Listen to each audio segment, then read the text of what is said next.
Students, let's start with the next portion of biological classification, or you can say the first kingdom classification, that is the king- kingdom classification of monerans. So, the identifying characteristics are the first things which you all have to learn. Minimum of four identifying characteristics and two examples are something which you all should learn. First thing about the bacteria or the monerans is that they all are basically the bacteria. The prokaryotic bacteria are included in this category. They lack the nuclear membrane. So, this is a typical characteristic of prokaryotic organisms, right? Now, other than that, they're devoid of plastids, mitochondria, and advanced to 9 plus 2 strand flagellum arrangement. Normally, in the eukaryotes, you will see these kind of structures which are present.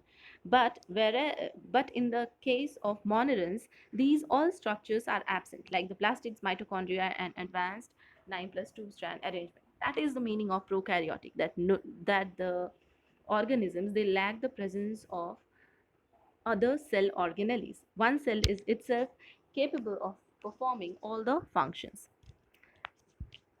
They are typically unicellular organisms except one, which is mycelia. Mycelia is basically a fungus. So we will discuss about it, but just remember it in this way that they are unicellular organisms. The predominant mode of nutrition is absorptive. Absorptive means they will, think about a cell. A cell is there, and definitely there is presence of cell wall. It is a monogen, and inside the cell, these structures, there will be certain pores present. These pores are as such that they are capable of absorbing oxygen oxygen food products like the starch granules, or from the environment, anything which is nutritious, they will be absorbing it. And that absorption takes place through certain pores which are present in the membrane of the, or the plasma membrane of the bacterium. You all will also see that these organisms, they can do photosynthesis.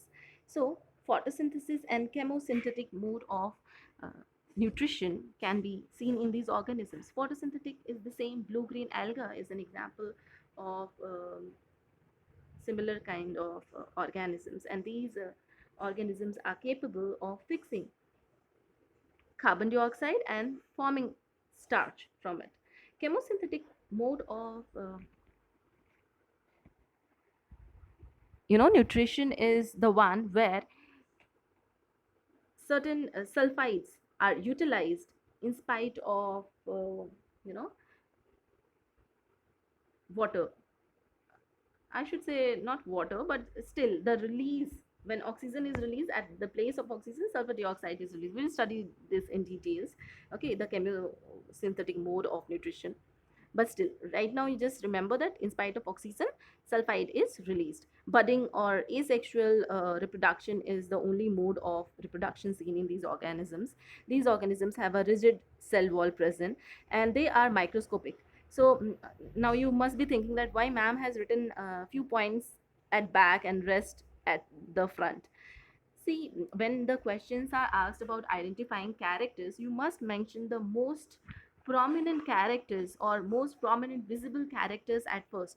So, if you are writing three characters, then these first three characters are the most important characters which you should mention. So, unicellular prokaryotic organisms lacking the presence of cellular organelles and capable of absorptive, photosynthetic, or chemiosynthetic mode of nutrition. These are the 3 points which are sufficient.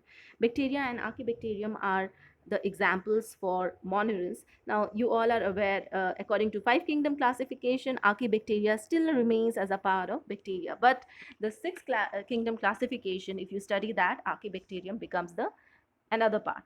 So here, as you in the previous chapter, you have already learned about the archaebacterium, so you can give the examples of archaebacterium over here as well. And bacteria, most of the coccus, bacillus, these all bacteria are included over here. Let's see the structure of bacteria at first. So here you can see that there is presence of pilus. Pilus is a structure which is helpful in transmitting the strain type from one bacterium to another. So whenever there is sexual reproduction taking place in the bacterium, at that time this pilus becomes a very important, or plays a very important role in process of transmission of pathogenicity, or at times the reproductive nature. Sometimes strains are even forwarded from one bacterium to another with the help of this pilus. Capsule is the outer covering which has slimy layer. I hope you all remember, you have studied in class 9 about this capsule, which is the outer covering and has presence of slimy layer. This slimy layer helps in avoiding desiccation or drying up of the bacterium in any dry situation. Cell wall is the next layer which is present just underneath the slimy capsule layer. Cell wall is a outer rigid covering which gives the structure or also helps in giving skeletal support to the entire structure. Plasma membrane is the inner structure, which is again plasma membrane selectively permeable, so it will allow only certain substances to move inside and only few substances to move out. So that is an important thing.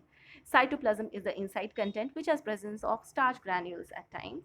And nucleoid, you can see just the arrangement of pink color substance which is a nucleoid is there inside the center of the cell. So just because the DNA or the nucleoid contains the DNA, so it or RNA, so it is a little you can say the charge is acidic, and that's why it is concentrated in the center part of the bacterial cell.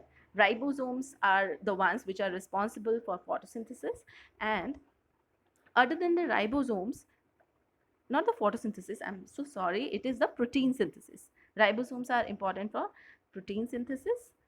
This is something you are aware. And flagellum, it is for the movement of the organism. So with this we have just a little idea about the monerans or the characteristic features of monerans according to our syllabus. Now let's we will look up to the next character in the next video.